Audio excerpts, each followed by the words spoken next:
بسم اللہ الرحمن الرحیم الحمد للہ رب العالمین والصلاة والسلام علی سید المرسلین وعلی آلہ وصحبہ اجمعین ومن تبعہم بإحسان الی یوم الدین اما بعد قال اللہ عز وجل فی محکم تنزیل یا ایہا الذین آمنوا کتب علیکم الصیام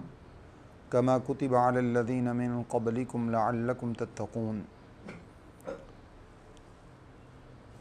مختصر حمد و ثنا اللہ وحدہ لا شریک کی ذاتی ببرکت کے لیے، اور درود و سلام اللہ کے آخری نبی محمد الرسول اللہ صلی اللہ علیہ وآلہ وسلم کی ذات گرامی پر۔ اللہ رب العزت کا ارشاد گرامی ہے، اے ایمان والو، تم پر رمضان کے روزے فرض کیے گئے ہیں جیسے پہلی امتوں پر بھی فرض کیے گئے تھے، جن کا مقصد یہ ہے کہ تمہارے اندر تقوی پیدا ہو جائے، تم اللہ تعالیٰ کی قرب کو حاصل کر سکو۔ رمضان المبارک تمام مہینوں سے زیادہ افضل ہے، اس کے اندر ہر عبادت کا ثواب کئی گنا بڑھ جاتا ہے۔ رمضان المبارک کو جو اللہ رب العزت نے یہ خاص مقام اور فضیلت عطا فرمائی ہے، اس کی وجہ اسی رکوع کے اندر جس میں اللہ تعالیٰ نے رمضان کے کچھ احکام کا ذکر فرمایا ہے، اسی میں اللہ رب العزت نے ارشاد فرمایا شہر رمضان الذی انزل فیہ القرآن، اس مہینے میں اللہ رب العزت نے قرآن کو نازل کیا ہے، اس وجہ سے اس مہینے کو اتنی زیادہ فضیلت اور مقام عطا فرمایا گیا ہے۔ پھر اس مہینے کے اندر لیلۃ القدر ہے، یہ خاص وہ رات ہے جس رات اللہ رب العزت نے قرآن مجید کو لوح محفوظ سے آسمان دنیا پہ نازل کیا۔ قرآن کو اللہ رب العزت نے ایک رات میں لوح محفوظ سے، جو کہ 7ویں آسمان پر اللہ رب العزت کے عرش پر اللہ کے پاس ہے، وہاں سے اللہ رب العزت نے آسمان دنیا پہ نازل کیا، اور اس کے بعد 23 سال میں بتدریج گریجولی دنیا میں نبی صلی اللہ علیہ وسلم کی ذات پر جبریل علیہ السلام کے ذریعے جیسے جیسے ضرورت پیش آتی رہی ویسے ویسے قرآن مجید نازل ہوتا رہا۔ تو یہ رات چونکہ اس مہینے کے اندر موجود ہے، اس وجہ سے اللہ رب العزت نے اس مہینے کو اتنی زیادہ فضیلت اور مقام عطا فرمایا۔ یہی وجہ ہے کہ اس مہینے کو قرآن کا مہینہ اللہ رب العزت نے قرار دیا، شہر رمضان الذی انزل فیہ القرآن۔ یہ وہ شہر ہے، وہ مہینہ ہے جس میں اللہ رب العزت نے قرآن کو نازل کیا، تو یہ قرآن کا مہینہ ہے۔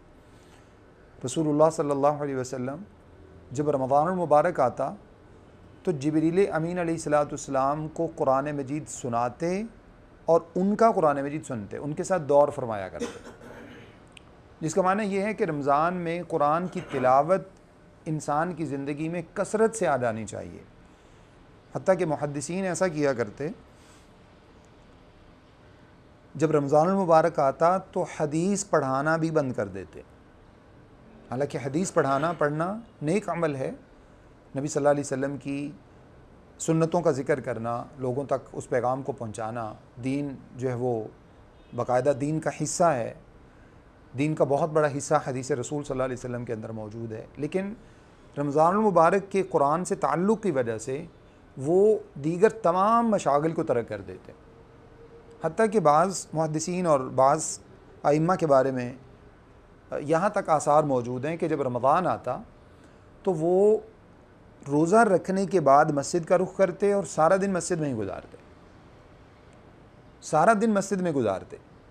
ان سے کسی نے پوچھا، بعض پوچھنے والوں نے، کہ یہ آپ کیا ماجرا کرتے ہیں؟ جس کا معنی جو چیزیں یہاں سے سمجھ آتی ہیں، کاروباری زندگی بھی چھوڑ دیتے، کاروبار بھی چھوڑ دیتے، باقی جو مشاغل ہیں وہ سب بھی چھوڑ دیتے۔ اور جب ان سے پوچھا جاتا کہ آپ لوگ ایسا کیوں کرتے ہیں تو کہتے اس کی وجہ یہ ہے کہ رسول اللہ صلی اللہ علیہ وسلم نے فرمایا ہے کہ الصوم جنتن، روزہ ڈھال ہے، روزہ گناہوں سے ڈھال ہے، جہنم کی آگ سے ڈھال ہے۔ ڈھال کا معنی جو جنگ کے اندر اپنے دشمن کے وار کو، دشمن کے وار سے اپنے آپ کو بچانے کے لیے جو استعمال کی جاتی ہے اس کو ڈھال کہا جاتا ہے، عربی زبان میں اس کو جنہ کہتے ہیں۔ تو فرماتے کہ چونکہ نبی صلی اللہ علیہ وسلم نے فرمایا ہے کہ روزہ ڈھال ہے اور یہ گناہوں سے بچاتا ہے۔ اور پھر ارشاد فرمایا کہ فَإِنْ صَابَّهُ أَحَدٌ أَوْ قَاتَلَهُ فَلْيَقُلْ إِنِّي صَائِمٌ، حتیٰ کہ اگر کوئی شخص روزہ دار کو گالی دے، اس کو برا بھلا کہے، تو روزہ دار اس کی بات کا جواب نہ دے، بلکہ اس کو کیا کہے؟ فَلْيَقُلْ إِنِّي صَائِمٌ، اس کو کہے کہ میں روزہ دار ہوں، میں تمہاری کسی بات کا جواب نہیں دوں گا۔ اس کا معنی یہ نہیں ہے کہ اس جواب کو رمضان کے بعد کے لیے انسان مؤخر کر دے کہ رمضان کے بعد میں تمہارے ساتھ حساب کتاب کروں گا، ہرگز نہیں، بلکہ اس کا معنی یہ ہے کہ انسان زندگی بھر کے لیے اس کے ساتھ یہ اس کا جو معاملہ ہے وہ اس کا معاف فرما دے، اس کا معاف کر دے، اپنے دل سے اس بات کو نکال دے۔ تو اس وجہ سے اتنی زیادہ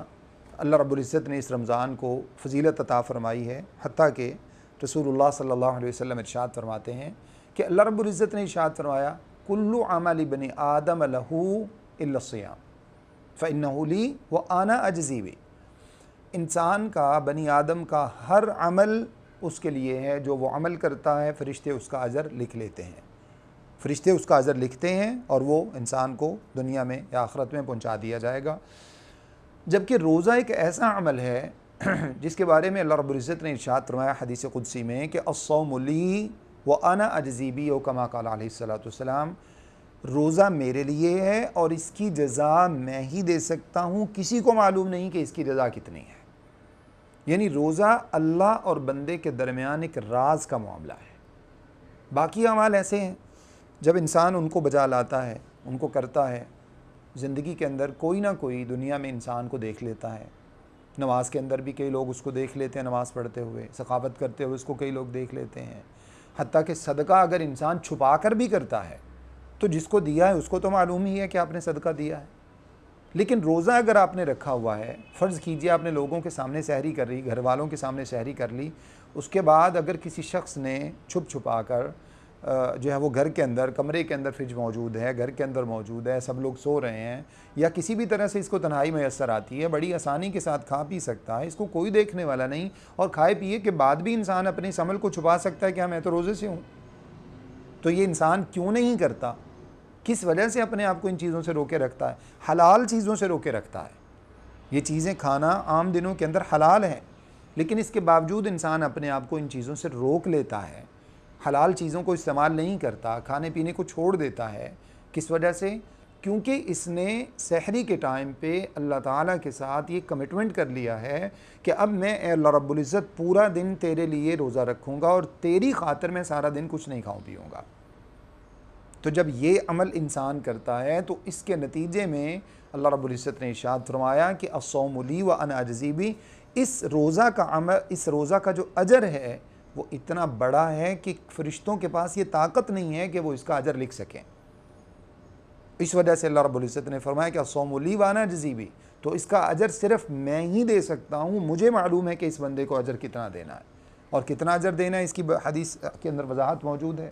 نبی صلی اللہ علیہ وسلم ارشاد فرماتے ہیں کہ اللہ رب العزت نے جنت کے اندر 8 دروازوں میں سے ایک خاص دروازہ رکھا ہے جس کو باب الریان کہا جاتا ہے۔ فرمایا کہ عام طور پر وہ دروازہ بند ہوتا ہے، وہ بند ہوگا، جیسے ہی روزے دار وہاں پر لائے جائیں گے، اللہ رب العزت کی طرف سے ندا دی جائے گی این صائمون، روزے دار کہاں ہیں؟ روزے دار کھڑے ہو جائیں۔ روزے دار اپنے ہاتھ بلند کریں گے، خود کھڑے ہوں گے، اپنے چہرے دکھائیں گے کہ اللہ رب العزت ہم یہاں پر ہیں۔ جب وہ اپنے آپ کو دکھائیں گے، اللہ رب العزت کے سامنے اپنی اٹینڈنس لگوائیں گے، تو اللہ رب العزت ان کو خاص عزت اور رسپیکٹ کے ساتھ، پروٹوکول کے ساتھ اللہ رب العزت ان کو اس وی آئی پی دروازے پر بلائیں گے، باب الریان پر۔ ریان کا معنی سیرابی، یعنی جس کے بعد انسان کی بھوک اور پیاس ختم ہو جائے، اس کے بعد انسان کو بھوک اور پیاس کا احساس نہیں رہے گا۔ تو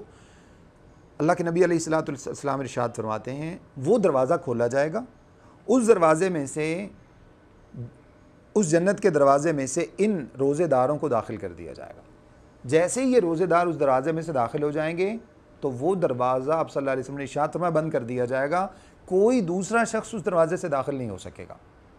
صرف یہ روزہ دار کو ہی فضیلت حاصل ہوگی کہ اللہ رب العزت ان کو ایک خاص دروازے سے، جیسے دنیا کے اندر ہم دیکھتے ہیں، جنت کی تو نعمتوں کی مثال ہی دنیا میں نہیں دی جا سکتی، لیکن بعض مرتبہ یہ ہوتا ہے کسی جگہ پر کوئی گیدرنگ ہے، جیسے کوئی اسٹیڈیم ہے، کوئی دوسری جگہ پبلک کا جو ہے نا وہ جہاں پر ایک گیدرنگ ہوتی ہے، اب وہاں پر کیا ہوتا ہے، کچھ عوام الناس جو ہے وہ کھڑے ہوئے ہوتے ہیں، لیکن VVIPs لوگ آتے ہیں وہاں پر اور ان کو کیا کیا جاتا ہے، ایک خاص دروازے سے ان کے لیے پروٹوکول کے ساتھ ان کا دروازہ کھولا جاتا ہے اور وہ لوگ اندر چلے جاتے ہیں۔ تو اسی طرح سے اللہ رب العزت روزہ داروں کو یہ خاص پروٹوکول عطا فرمائیں گے جس کے ساتھ اللہ تعالیٰ ان کو جنت میں داخل فرما دیں گے۔ اب اسی طرح سے نبی صلی اللہ علیہ وسلم ارشاد فرماتے ہیں کہ جب انسان اللہ تعالیٰ کے لیے اتنا عمل کرتا ہے کہ انسان حلال چیزوں کو چھوڑ دیتا ہے، کھانا پینا حلال ہے، اس کو انسان اللہ کے لیے چھوڑ دیتا ہے، اپنے پیٹ کا روزہ رکھ لیتا ہے، اپنے جسم کا روزہ رکھ لیتا ہے، لیکن اس کے ساتھ انسان اپنے ایمان کا روزہ نہیں رکھتا، اپنے ایمان کو بچانے کی کوشش نہیں کرتا۔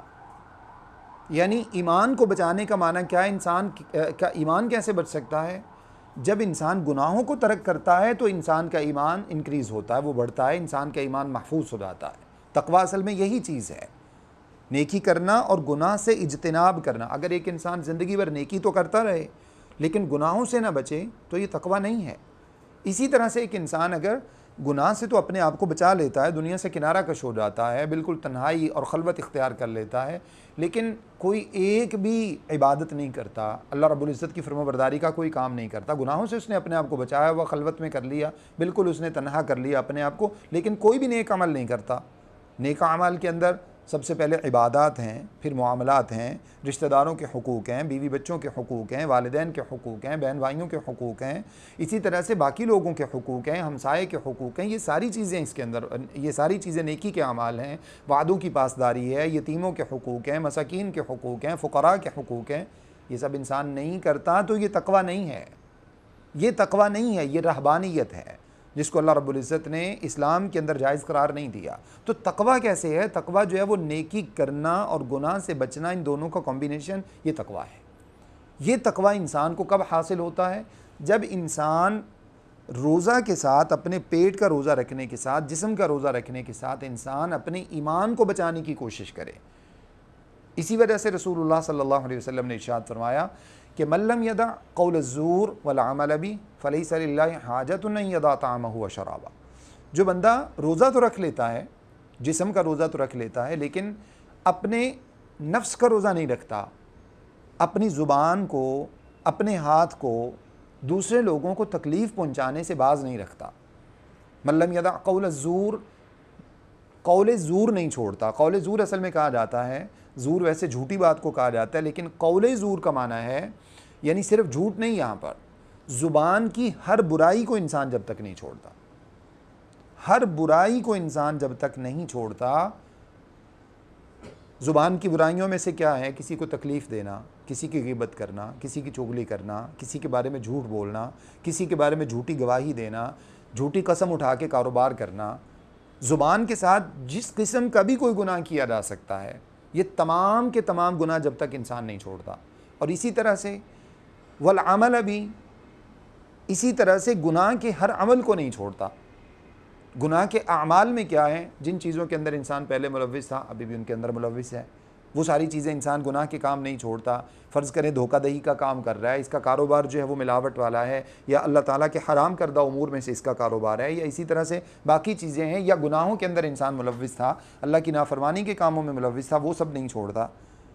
تو اللہ کے نبی صلی اللہ علیہ وسلم نے ارشاد فرمایا فلیس للہ حاجۃ ان یضع طعامہ وشرابہ۔ اللہ کو اس بندے کے بھوکا اور پیاسا رہنے کی کوئی ضرورت نہیں ہے، یہ روزہ دار نہیں ہے۔ اور اس کا معنی یہ بھی نہیں ہے کہ انسان روزہ کے اندر تو یہ برائیاں چھوڑ دے، جیسے ہی رمضان گزرے اس کے بعد دوبارہ پھر انسان ان برائیوں کی طرف واپس آ جائے۔ یہ تقویٰ نہیں ہے۔ تقویٰ کیا ہے؟ کہ روزہ جن چیزوں سے منع کرتا ہے، انسان ساری زندگی کے لیے اگلے سال رمضان آنے سے پہلے انسان اپنے آپ کو ہر گناہ سے بچا لے، پھر اگلے سال رمضان آئے، پھر انسان ایک مرتبہ یہ وعدہ کر لے، اللہ تعالیٰ کے ساتھ کمٹمنٹ کر لے، اور پھر اپنے آپ کو سال بھر بچانے کی کوشش کرے۔ جب اس طرح کا روزہ انسان رکھتا ہے تو یہ روزہ اصل میں انسان کے لیے مفید ہے۔ یہ روزہ انسان کے لیے دنیا میں بھی خیر کا سبب ہے، برکت کا سبب ہے، اور قیامت والے دن بھی خیر و برکت کا سبب ہے۔ اسی روزہ کے بارے میں جو میں اجر کے حوالے سے آپ کے سامنے عرض کر رہا تھا کہ اللہ رب العزت کتنا بڑا اجر عطا فرمائیں گے، اس کا احاطہ کرنا تو ممکن نہیں ہے، اس کو کاؤنٹ کرنا تو ممکن نہیں ہے، لیکن انسانی عقل اس کا کچھ نہ کچھ اندازہ لگا سکتی ہے۔ جیسے نبی صلی اللہ علیہ وسلم نے فرمایا آپ صلی اللہ علیہ وسلم ہم جانتے ہیں پیر اور جمعرات کا ہمیشہ روزہ رکھا کرتے تھے، اور کیوں رکھتے تھے؟ آپ صلی اللہ علیہ وسلم سے پوچھا گیا تو آپ نے فرمایا کہ اس لیے کیونکہ پیر اور جمعرات کو انسان کے اعمال اللہ کے ہاں پیش ہوتے ہیں، تو میں یہ چاہتا ہوں کہ جس دن میرے عمل اللہ کے ہاں پیش ہوں تو اس دن میں روزے کے ساتھ ہوں۔ اللہ تعالیٰ ہمیں بھی یہ روزہ رکھنے کی توفیق عطا فرمائے۔ تو ایک نفلی روزہ کے بارے میں رسول اللہ صلی اللہ علیہ وسلم نے ارشاد فرمایا کہ من صام یوما فی سبیل اللہ، جس بندے نے اللہ کے لیے ایک دن کا روزہ رکھا، الا باعد اللہ بہ وجہہ عن النار 70 خریفا، او کما قال علیہ الصلوۃ والسلام، اللہ کے نبی صلی اللہ علیہ وسلم نے ارشاد فرمایا جس بندے نے اللہ کی خاطر ایک نفلی روزہ رکھا، اس ایک نفلی روزے کی برکت سے اللہ رب العزت اس بندے کے چہرے کو جہنم کی آگ سے 70 سال کی مسافت کے برابر دور کر دیتے ہیں۔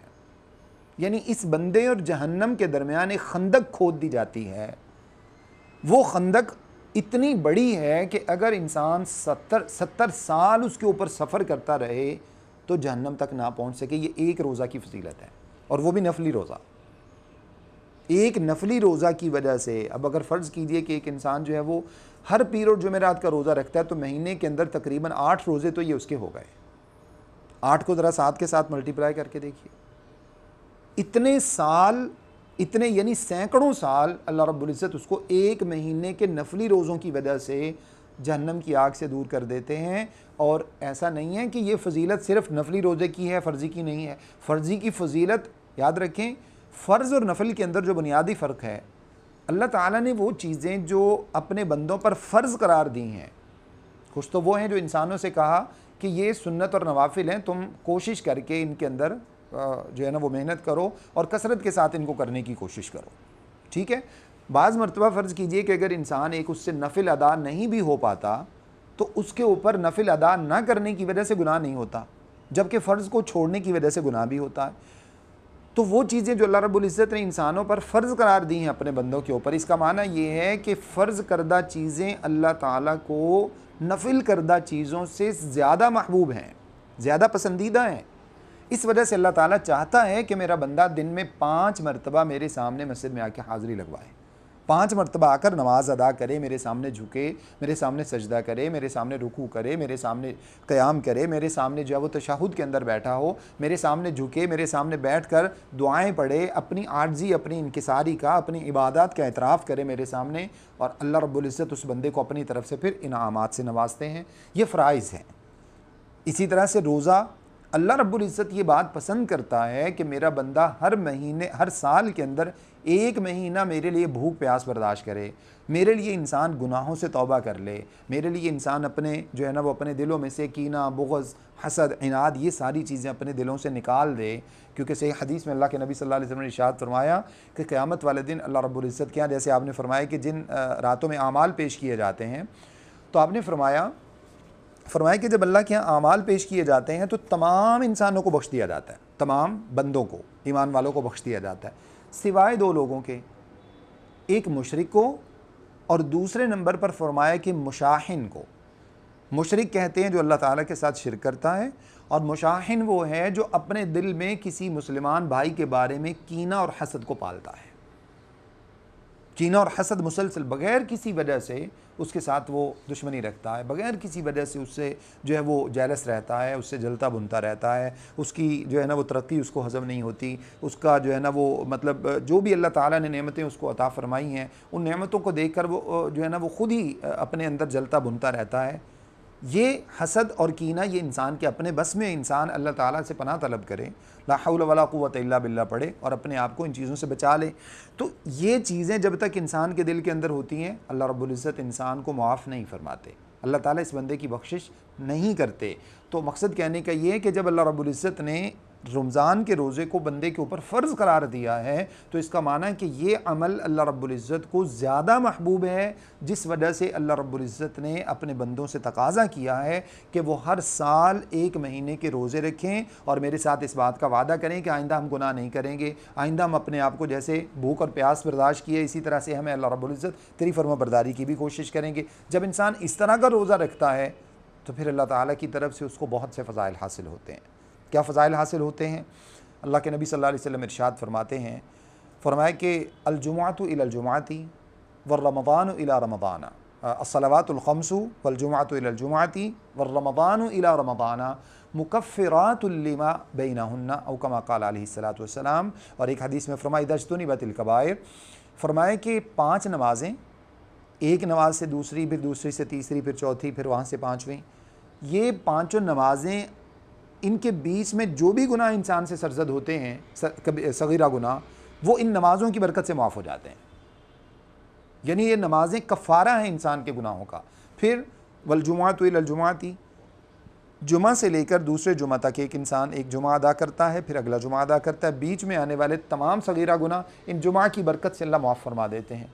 جمعہ کی برکت سے گناہ معاف ہو جاتے ہیں، پہلے نمازوں کی برکت سے، پھر جمعہ کی برکت سے۔ اور پھر آپ صلی اللہ علیہ وسلم نے ارشاد فرمایا ہے کہ والرمضان الی رمضان، ایک رمضان سے لے کر دوسرے رمضان تک ایک بندے نے، مومن بندے نے پہلے رمضان کے روزے رکھے، پھر دوسرے رمضان کے بھی روزے رکھے، کیسے؟ اس کے بارے میں بھی حدیث آپ کے سامنے رکھتا ہوں۔ یعنی اپنے ایمان اور احتساب کے ساتھ، گناہوں سے بچتے ہوئے، اپنے آپ کو اللہ کی فرمانبرداری میں لگاتے ہوئے، تو کیا ہوتا ہے؟ پورے سال میں جتنے بھی انسان کے صغیرہ گناہ ہوتے ہیں، رمضان کی برکت سے اللہ سارے معاف فرما دیتے ہیں، جب ان شرائط کے ساتھ روزہ رکھا جائے جو پہلے میں نے آپ کے سامنے عرض کی ہیں۔ اسی طرح سے رسول اللہ صلی اللہ علیہ وسلم کی جو معروف حدیث ہے رمضان کے حوالے سے، آپ نے جو ارشاد فرمائی من صام رمضان ایمانا واحتسابا غفر له ما تقدم من ذنبه، جو بندہ اللہ تعالیٰ کے لیے روزہ رکھتا ہے، رمضان کے روزے رکھتا ہے ایمان کے ساتھ اور احتساب کے ساتھ۔ احتساب اصل میں کیا ہے؟ خود احتسابی کا عمل، اپنے گناہوں کو انسان سوچے، کن کن حقوق العباد میں کمی ہوئی ہے، کہاں اللہ کے حقوق میں کمی ہوئی ہے، کہاں رشتہ داروں کے حقوق میں کمی ہوئی ہے، کہاں پر مجھ سے ذاتی جو ہے وہ گناہ سرزد ہوئے ہیں، تنہائی کے گناہ سرزد ہوئے ہیں۔ یہ خود احتسابی کا عمل، یہ احتساب ہے۔ اور اس کے ساتھ انسان اپنے ایمان کو حاضر کر کے، ایمان کو اللہ رب العزت کے سامنے رکھے، ایمان کے ساتھ یہ روزے رکھے، تو پھر کیا نتیجہ نکلتا ہے؟ غفر له ما تقدم من ذنبی۔ اس طرح سے اگر کوئی انسان ایک رمضان گزار لے، زندگی بھر کے تمام گناہ اللہ رب العزت اس کے معاف فرما دیتے ہیں، پوری زندگی کے سارے گناہ اللہ رب العزت اس کے معاف فرما دیتے ہیں، اگر اس کوشش کے ساتھ، اس طرح سے خود احتسابی کے عمل کے ساتھ انسان ایک مرتبہ اپنا پچھلا تمام حساب چکتا کر دے، تمام حساب انسان چکا دے کہ اس شخص کے ساتھ مجھ سے زیادتی ہوئی تھی، فلاں معاملے کے اندر مجھ سے کوتاہی ہوئی تھی، نمازوں میں ہوئی ہے، رمضان میں ہوئی ہے، روزوں میں ہوئی ہے، زکوٰۃ کے اندر ہوئی ہے، اللہ تعالیٰ کے فرائض میں ہوئی ہے، نوافل اور سنتوں میں ہوئی ہے، اسی طرح سے لوگوں کے حقوق کے معاملے میں، کاروبار کے معاملے میں، ان ساری چیزوں کی کمی کوتاہی انسان کیا کرے؟ رمضان کے اندر یہ سارے معاملات کو ایک مرتبہ صاف کر لے، صاف کرنے کے ساتھ انسان یہ روزہ رکھے۔ پھر دیکھیے انسان کو عبادت کی لذت کیسے حاصل ہوتی ہے۔ جب اس طرح کا رمضان انسان گزار لے گا تو نتیجہ کیا نکلے گا؟ غفر له ما تقدم من ذنبی، پچھلا سب کچھ اللہ رب العزت اس کا معاف فرما دے گا۔ پھر اسی طرح سے رسول اللہ صلی اللہ علیہ وسلم نے ارشاد فرمایا، چونکہ یہ قرآن کا مہینہ ہے تو ارشاد فرمایا کہ من قام رمضان ایمانا واحتسابا غفر له ما تقدم من ذنبی، جس نے رمضان المبارک کا قیام کیا، جس کو ہم تراویح کہتے ہیں، تہجد ہے، تراویح ہے، یہ سب ایک ہی نماز کے نام ہے، جس نے رمضان المبارک کا قیام کیا انہی شرائط کے ساتھ، ایمان کے ساتھ اور احتساب کے ساتھ، یعنی وہ خود احتسابی کا عمل کیا، اپنے پچھلے معاملات کو صاف کیا، تو اللہ کے نبی صلی اللہ علیہ وسلم نے ارشاد فرمایا کہ اس قیام اللیل کی برکت سے اللہ رب العزت اس بندے کے پچھلے تمام گناہوں کو معاف فرما دیتے ہیں۔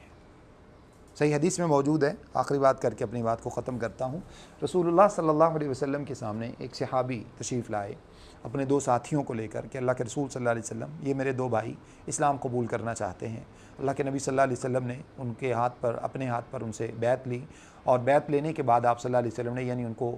کلمہ پڑھایا اور اسلام کے اندر داخل کیا۔ اس کے بعد یہ ہوا کہ وہ شخص ان کو لے کر چلا گیا۔ کچھ ہی عرصے کے بعد اللہ کے نبی صلی اللہ علیہ وسلم کی طرف سے جہاد کا اعلان ہوا، جہاد کے لیے بلایا گیا۔ ان میں سے ایک شخص جہاد میں شریک ہوا، اور جہاد میں شریک ہونے کے بعد اللہ تعالیٰ کی توفیق سے اس کو اللہ تعالیٰ نے شہادت کے مرتبے پر فائز فرمایا اور وہ شہید ہو گیا۔ جو اس کا دوسرا ساتھی تھا، دوسرا جس نے اسلام قبول کیا تھا، وہ جہاد میں شریک نہیں ہوا اور اس نے شہادت کا مرتبہ نہیں پایا۔ وہ مزید زندہ رہا 1 سال تک۔ 1 سال زندہ رہنے کے بعد وہ اللہ تعالیٰ کے حکم سے طبعی طور پر وہ دنیا سے چلا گیا، یعنی اس کی بھی وفات ہو گئی۔ جب دونوں کی وفات ہو گئی تو ان صحابی نے جو ان کو لے کر آئے تھے، دونوں کو خواب میں دیکھا، خواب میں دیکھا کہ جو شخص بعد میں جس کی بعد میں موت ہوئی ہے طبعی طور پہ، شہادت بھی اس کو جو ہے وہ نصیب نہیں ہوئی، وہ شخص 1 سال پہلے شہید ہونے والے سے پہلے جنت میں داخل ہو رہا ہے۔ جو بعد میں فوت ہوا، طبی موت دنیا سے گیا،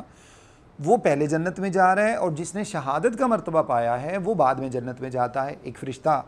نکلتا ہے، صحیح حدیث کے اندر موجود ہے، ایک فرشتہ آتا ہے اور آ کر یہ دونوں لوگ وہاں کھڑے ہوتے ہیں۔ ان میں سے جو بعد میں فوت ہوا اس کو پہلے ہاتھ میں پکڑا اور لے کر جنت میں چلا گیا۔ پھر تھوڑی دیر کے بعد آیا فرشتہ اور جو ہے وہ بعد میں آ کر دوسرے شخص کو لے کر گیا، دونوں اکٹھے کھڑے ہوئے تھے۔ اعزاز تو ہے کہ ایک شخص کو پہلے لے کر جایا جا رہا ہے، دوسرے شخص کو بعد میں لے کر جایا جا رہا ہے۔ یہ صحابی رضی اللہ تعالیٰ عنہ جب سو کر اٹھے تو تھوڑے حیران اور پشیمان ہوئے کہ یہ کیا ماجرا ہے۔ جا کر نبی صلی اللہ علیہ وسلم سے اپنے خواب کا تذکرہ کیا، عرض کیا کہ اللہ کے رسول صلی اللہ علیہ وسلم، میں نے یہ ماجرا دیکھا اور مجھے اس بات نے تھوڑا سا پریشانی میں مبتلا کیا ہے کہ ایک شخص نے شہادت کا مرتبہ پایا جبکہ دوسرے نے شہادت کا مرتبہ نہیں پایا، اور یہ 1 سال بعد میں فوت ہوا لیکن یہ جنت میں اس سے پہلے چلا گیا۔ تو اللہ کے رسول صلی اللہ علیہ وسلم نے ارشاد فرمایا کہ اے میرے صحابی، مجھے یہ بتاؤ کہ یہ بندہ جو 1 سال مزید زندہ رہا، اس نے مزید 1 سال کی نمازیں ادا کیں اور 1 سال کے اس نے روزے رکھے، تو ان روزوں کی وجہ سے اللہ رب العزت نے اس بندے سے پہلے اس کو جنت میں داخل کر دیا۔ جس کا معنی یہ نکلتا ہے کہ رمضان کوئی عام اور معمولی مہینہ نہیں ہے، بہت ہی خاص مہینہ ہے۔ یہ گناہوں سے بخشش کا مہینہ ہے، یہ غفران اللہ تعالیٰ کی طرف سے بخشش کا مہینہ ہے۔ صحیح حدیث میں موجود ہے کہ اذا جاء رمضان فتحت ابواب السماء، اور ایک حدیث میں ہے فتحت ابواب الجنہ وغلقت ابواب النار۔ جب رمضان کا مہینہ آتا ہے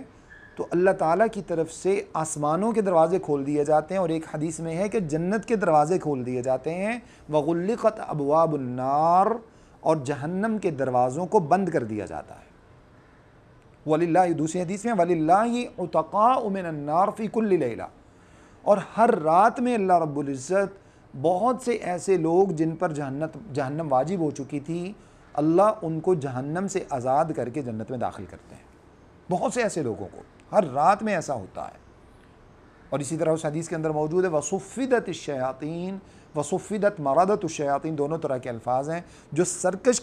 قسم کے شیطان ہوتے ہیں یا شیطانوں کو، یہ دونوں الفاظ ہیں، شیطانوں کو جکڑ دیا جاتا ہے، بند کر دیا جاتا ہے، پابند سلاسل کر دیا جاتا ہے، یا پھر حدیث میں آپ نے فرمایا کہ جو شیطان سرکش قسم کے شیطان ہوتے ہیں، جو انسان کو قتل پر ابھارتے ہیں، جو انسان کو گناہ پر ابھارتے ہیں، شراب نوشی پر ابھارتے ہیں، چوری ڈکیتی پر، زنا پر ابھارتے ہیں، یا دیگر گناہوں کے اوپر انسان کو ابھارتے ہیں، یہ سارے کے سارے شیطانوں کو جکڑ دیا جاتا ہے تاکہ انسان یکسو ہو کر گناہوں سے بچ کر اپنے آپ کو اللہ کی عبادت کی طرف لگا لے۔ اسی طرح سے حدیث میں موجود ہے کہ جب رمضان المبارک کا مہینہ آتا ہے تو اللہ تعالیٰ کی طرف سے آواز ندا لگائی جاتی ہے، یا باغی الخیر اقبل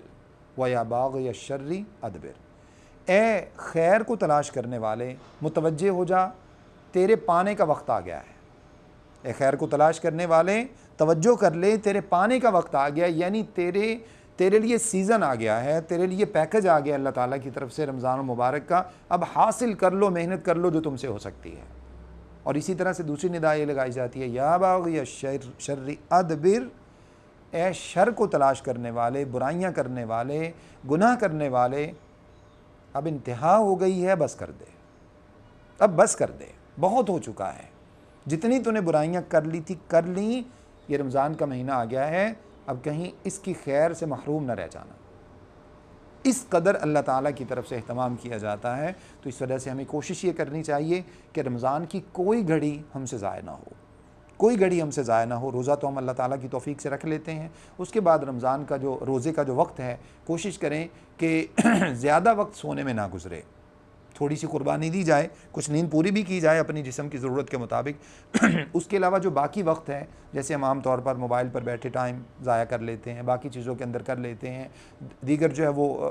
دنیاوی مشاغل ہے، کوشش کریں حتی الامکان شاپنگ کے معاملات جن کو پوسٹ پون کیا جا سکتا ہے ان کو کر دیا جائے، بازار نکلنے کو روکا جا سکتا ہے اس کو روکا جائے، باقی جو دنیاوی مشاغل ہیں ان کو جتنا روکا جا سکتا ہے ان کو روکا جائے، اور اس کے بعد کیا کیا جائے، سحری کا وقت دعاؤں کی قبولیت کا وقت ہے، اس وقت ہم عام طور پر رمضان میں تو اٹھتے ہی ہیں، جو ہے حدیث میں آپ نے ارشاد فرمایا کہ جب بھی رات کا آخری پہر آتا ہے اللہ تعالیٰ کی طرف سے اللہ آسمان دنیا پہ تشریف لاتے ہیں، 7ویں آسمان سے اللہ پہلے آسمان پہ تشریف لاتے ہیں، پہلے آسمان پہ آ کے اللہ تعالیٰ کی طرف سے آواز لگائی جاتی ہے کوئی رزق تلاش کرنے والا، حل من مسترزق ارزق لہ حل من مستغفر اغفر لہ، او کما قال علیہ الصلوۃ والسلام، فرمایا جاتا ہے کیا کوئی ہے رزق تلاش کرنے والا ہم اس کو رزق دے دیں، ہے کوئی بخشش طلب کرنے والا کہ ہم اس کو بخش دیں، یعنی بخشش اناؤنس کی جاتی ہے، رزق اناؤنس کیا جاتا ہے۔ اب انسان اٹھا ہوا ہے، کوشش کرے 2 رکعتیں ادا کر لے، اللہ تعالیٰ کے ساتھ کچھ مناجات کر لے، اللہ تعالیٰ کے سامنے کچھ دعائیں کر لے۔ اسی طرح سے فرض نمازوں کے لیے انسان کوشش کرے، عام دنوں میں جو کوتاہی ہو جاتی ہے رمضان کے دنوں میں وہ نہ ہو، انسان ہر نماز کوشش کر کے باجماعت پابندی وقت کے ساتھ اس کو پہلے سے وضو بنا کے رکھے، جیسے ہی اذان ہو فوراً انسان مسجد کے اندر چلا جائے، کچھ زیادہ وقت نہیں ہے، وہاں جا کے بہت آسانی ہو جاتی ہے۔ اگر آپ اذان کے ساتھ مسجد میں چلے جاتے ہیں، اب آپ کے پاس عموماً 15 یا 20 منٹ کا وقفہ ہوتا ہے، آپ نے سنت ادا کی، سنت ادا کرنے کے بعد آپ وہاں بیٹھ کر قرآن کے چند صفحات جو ہے وہ ان کی تلاوت کیجئے۔ اگر ہر نماز کے ساتھ، جیسے 15 لائن والا قرآن عموماً ہمارے پاس ہوتا ہے مصحف مدینہ جو ہے، ہر نماز کے ساتھ اگر 4 صفحات کی تلاوت کر لی جائے تو رمضان میں ایک قرآن ختم ہو جاتا ہے۔ اس کو بڑھاتے جائیں گے تو قرآن کی تعداد بڑھتی چلی جائے گی۔ باقی وقت جو ہمارے پاس بچا ہوا ہے اس وقت میں بھی کوشش کریں زیادہ سے زیادہ ٹائم میں تلاوت کریں، زیادہ سے زیادہ ٹائم میں تلاوت کریں۔ پھر سحری کے حوالے سے آپ نے ارشاد فرمایا کسی کو بھوک نہیں بھی ہے تو سحری کرنے کی کوشش کرے، کیوں؟ فرمایا تسحروا فإن فی السحور برکہ، سحری کرو، تمہاری سحریوں میں اللہ نے تمہارے لیے برکت رکھی، زندگی میں برکت ہو جائے گی، صحت میں برکت ہو جائے گی، مال میں برکت ہو جائے گی، اولاد میں برکت ہو جائے گی، گھروں کے اندر برکت ہو جائے گی، ہر چیز کے اندر برکت ہو جائے گی۔ سحری کرنے سے اس نیت سے سحری کی جائے کہ سنت ہے، اور آپ نے فرمایا کہ مومن کی بہترین سحری کھجور ہے، کھجور کوشش کر کے سحری کے اندر ضرور 1-2 کھجور تناول کی جائے، ضرور کھائی جائے، سنت سمجھ کر۔ آپ نے فرمایا یہ بہترین سحری ہے، اور جب نبی صلی اللہ علیہ وسلم نے اس کو بہترین سحری قرار دیا ہے تو کبھی آزما کے دیکھیے گا، چند کھجوریں اور اس کے ساتھ اگر ممکن ہو جیسے 1 گلاس دودھ کا لے لیا آپ نے یا کچھ پانی اس کے ساتھ پی لیا، وہ جتنا کھانا ہم کھاتے ہیں سارے کھانے کی انرجی ہمیں چند کھجوروں سے حاصل ہو جاتی ہے۔